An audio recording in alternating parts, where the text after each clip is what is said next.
النهاردة بإذن الله هنعمل حاجة جميلة جدا. هنعمل القرنبيط بطريقتين، بطريقة الناس العادية والناس اللي بتعمل دايت واللي عندهم سكر. زي المطاعم تحب أي واحدة منهم. نفس القرنبيط، طريقة بتتقلي وتقرمش، وطريقة دايت من غير حرمان. زهقت من أكل الدايت؟ القرنبيط غير رأيك. لو فاكر القرنبيط ملوش طعم في الدايت، الفيديو ده هيصدمك. في فيديو واحد هنعمل طريقتين: قرنبيط مقرمش زي المطاعم، وصينية دايت صحية في منتهى الحلاوة. خليكم معايا وهتشوفوا طريقة في حياتكم ما جربتوها قبل كده، وهتنصدموا من الطريقة. هنجيب القرنبيطة، والقرنبيطة لازم تكون بالشكل ده، مليانة، ما تكونش فيها حاجات سودة كده في الجنب، في الوردات بتاعتها، وتكون نظيفة ومليانة، ما تكونش مفرغة. نبتدي نقص الوردات منها زي ما انتوا شايفين كده، ونقطعها يا إما قطع كبيرة عشان القلي، يا إما قطع صغيرة عشان صينية اللي هنعملها. بنبتدي نقطع، وبنقطعها صغير، وبنخلي حاجات صغيرة قوي كده اللي بتطلع زي الرفيع قوي دي هي اللي بنعملها الصينية، والكبير هو اللي بنقليه. بصراحة حاجة خطيرة جدا. صلوا على الحبيب قلبك يطيب. وبنشيل العروق دي، لان العروق دي زي ما انتم شايفين يعني ما بتستويش بسرعة، فاحنا عايزين الحاجة تبقى سريعة معانا. بنشيل العروق وتفضل معانا الوردات. والناس اللي عاملة دايت هيحبوا الطريقة دي وهيعتمدوها عندهم، واللي عندهم السكر، وربنا يشفينا ويشفيكم ويشفي كل مريض. وصلوا على الحبيب قلبك يطيب. في التعليقات قولوا لي انتوا بتتابعوني منين، لان تعليقاتكم بتسعدني وبترفع من روحي المعنوية، وبتخليني اجيب لكم احسن ما عندي. بنبتدي نقطع الوردات بالطريقة دي لحد ما نخلص الكمية. ناخدهم في بولتين، بولة بنحط فيها الوردات الكبيرة، وبولة بنحط فيها الوردات الصغيرة اللي هنعملها صينية الدايت. بنروح على البوتاجاز ونجيب حلة كده، ونحط فيها معلقة ملح ومعلقة كمون عشان الغازات بتاعة القرنبيط، ونسيبها لحد ما تغلي، ونحط الوردات فيها بحيث العصب بتاعها او جسم الوردة بيبقى من تحت عشان يستوي معانا بسرعة. ونسيبها لمدة 5 دقايق، ما نزودش كتير عشان ما يتهريش معانا القرنبيط. والقرنبيط دي أكلة مفيدة جدا جدا، وخاصة احنا في الشتاء دلوقتي، ومتوفر ورخيص. فياريت تجربوها وتنفع معانا في شهر رمضان، سواء آلية أو صينية. ونسيبها كده لمدة 5 دقايق تغلي معانا، ونشيلها. ما نزودش كتير القرنبيط بتاعنا في السوا بتاعه. كده تمام. نشيله بالمصفى كده ونصفيه من المية.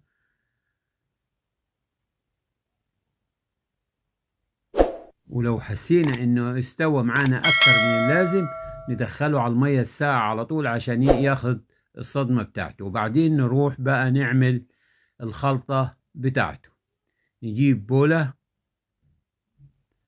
ونحط فيها 2 كوباية دقيق، ونحط فيها نص كوباية نشا، ونحط فيها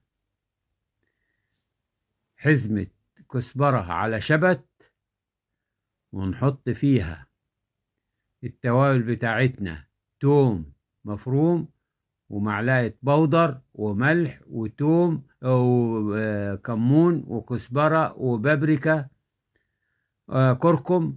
ونبتدي نقلبهم مع بعض، ونحط لهم كوباية مية في الأول، وبعد كده بنزود شوية شوية المية عشان ما يبقاش صايص معانا، ويبقى العجينة تخينة.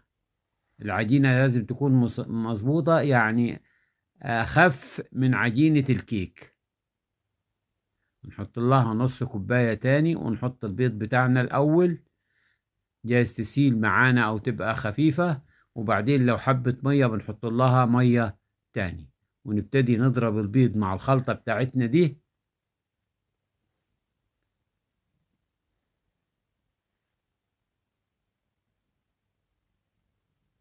كده محتاجة مية، يبقى هنزود لها مية تاني.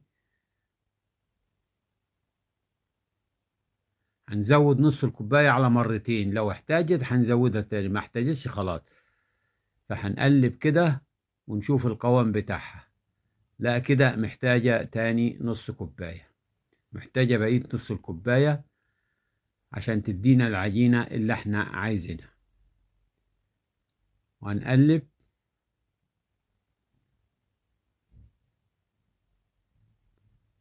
كده تمام، بقت العجينة مناسبة معانا.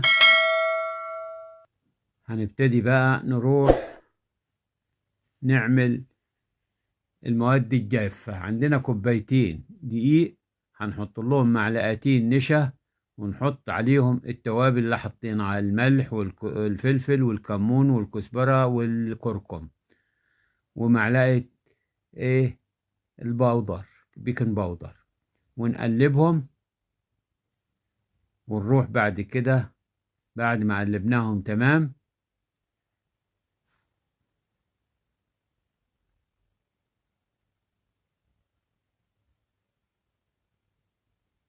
كده تمام، نروح بقى على البوتاجاز. عندنا حلة طاسة، ونحط فيها الزيت، وناخد الوردات بتاعت القرنبيط نحطها في الخلطة الأولانية، وبعدين نحطها في الخلطة الجافة، ونحطها تطلع معانا مقرمشة وطعمها جميل وريحتها تجنن. صلي على الحبيب قلبك يطيب. ايه الحلاوة والجمال ده! الله أكبر! ايه، الله أكبر، الله أكبر! مفيش بعد كده. لو جربت دي هتدعي لي من هنا للسنة الجاية. وصفة مفيش بعد كده، طعمها خطير خطير خطير خطير، وبتقرمش كده، بتديك يعني حاجة حلوة. ممكن انت الخلطة دي تحطي لها شطة لو انت بتحب الشطة، بس لو عندك أولاد بلاش، ما تحطيش شطة، خليها زي ما أنا عاملها كده، عشان الولاد ياكلوها ويستمتعوا بالطعم الجميل بتاع القرنبيط اللي انت هتعمليه. اول ما يحمر معانا بالشكل ده بنسيبه شوية لحد ما ينشف معانا اكتر. طبعا النشا بيدينا نشوفية اكتر.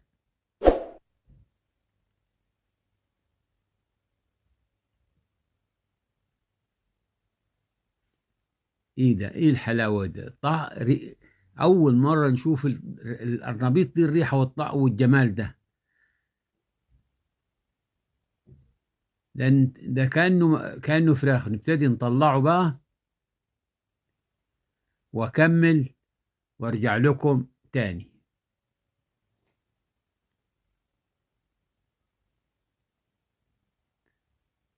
اكمل وارجع لكم تاني. نروح بقى نعمل الخلطة بتاعت الصينية. عندنا كوبايتين دقيق الحبة الكاملة، اللي هو دقيق الدقيق الأسمر، ونحط له كوباية مية ونص كوباية زيت زي ما انتوا شايفين كده، وهنحط له طماطميتين مبشورين، وهنحط له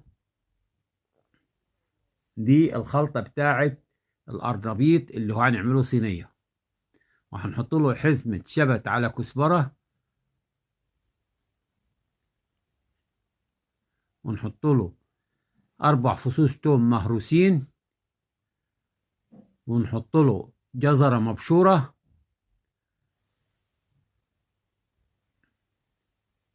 ونحط له الفلفل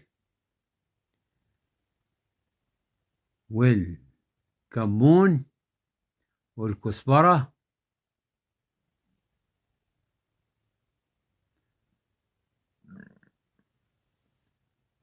والبابريكا والملح بتاعه، والبابريكا ما فيهاش بيض ولا فيها أي حاجة، ومعلقة مرقة فورية، ومعلقة بابريكا،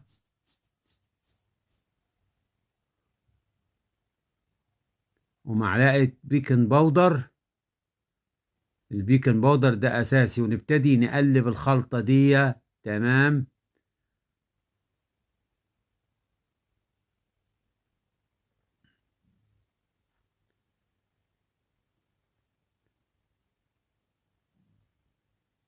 كده تمام. نروح بقى ناخدها ونحط فيها الخلطة، نحط فيها القرنبيط اللي احنا خليناه عشان نحطه في الخلطة دي، ونقلبه فيها زي ما انتوا شايفين كده. بنقلبه تقليبة كويسة بحيث الكل يتداخل، ونحط كل القرنبيط اللي باقي من الآلية ونحطه في الخلطة دي، ونقلبه تقليبة كويسة.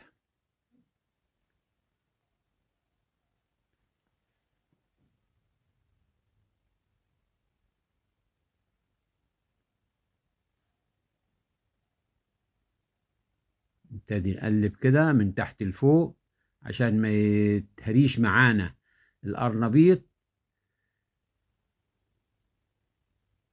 واحدة واحدة كده، عشان القرنبيط طبعا هو الصغير ده احنا اللي حاطينه، فممكن لو قلبتي جامد كده وعجنتي يتهري معاك. احنا عايزين القرنبيطة تفضل زي ما هي سليمة واحنا حاطينها. نجيب صينية مدهونة بقى، مدهونة مادة دهنية ومرشوش عليها متعفرة بالدقيق، ونحط فيها الخلطة دي ونساويها، ونحط لها معلقتين زيت تاني من فوق، وندخلها على فرن 180 درجة زيها زي الكيك بالظبط. اللي احنا القرنبيط، زهرات القرنبيط مستوية معانا، فاحنا عايزين نسوي الدقيق بس والعجين اللي احنا والخلطة اللي احنا عملناها. هنساوي الصينية كده وندخله على فرن 180 درجة ونشوف شكله عامل ازاي. الله أكبر. وهي طلعت معانا من الفرن في منتهى الحلاوة ومنتهى الجمال. هنقطعها بس هي سخنة، المفروض نستنى لحد ما تبرد، إنما الجماهير عندي جعانين فعشان كده هنقطعها وهي سخنة، إنما هي في منتهى الحلاوة. طبق كريس شيبسي مقرمش، قرنبيط مقرمش، وطبق بتاع الصينية مع جنب، وطبق سلطة. اللي بيحب ياكل الدايت موجود، واللي بيحب ياكل الصينية موجود، واللي بيحب ياكل القرنبيط المقرمش موجود. وبالهنا والشفاء، وإلى اللقاء في وصفة جديدة إن شاء الله.